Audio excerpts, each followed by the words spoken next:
beef. Lang na, pakuluan na. 10 to 25 minutes. Ang gagawin para ma-isotate, ipat ko lang ito. Tayo ng rice. Yung aroma na pag nakikita nyo. Onion, garlic. Saluluin lang natin.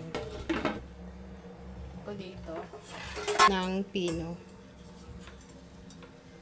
Ano to? Yung mga buto. Pero sasama ko pa rin yung buto.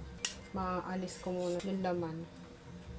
Para pag kinain ng aking anak ay hindi mahirapan. Akin naman yung buto. Kaya na ganito ako. Yung anak ko kasi ay may trangkaso. Gusto ko lugaw na may baboy. Halo-halo itong buto-buto na ito eh. May chicken. Ito yung chicken.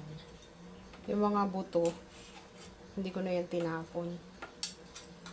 Kasi sayang din yan.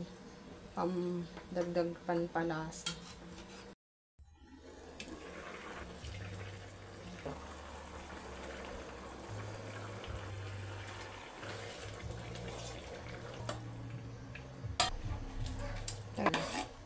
Kinain. Kasi ano natin, bakalikan na lang. Salt. Haluin lang natin ito.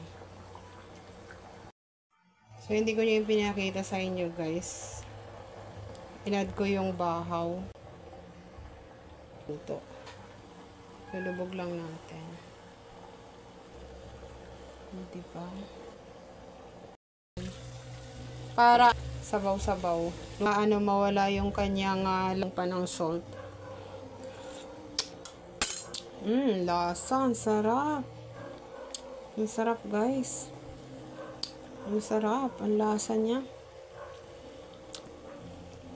Natin maglalagay lang. Naalala ko nung maliit pa yung anak ko. Sa gabi, ginagawa niya ng onion na green onion leaves. Ayun na yung aking log. Ito. Okay. Ito. Ayan. Garlic. Ayan. Para sa aking anak na may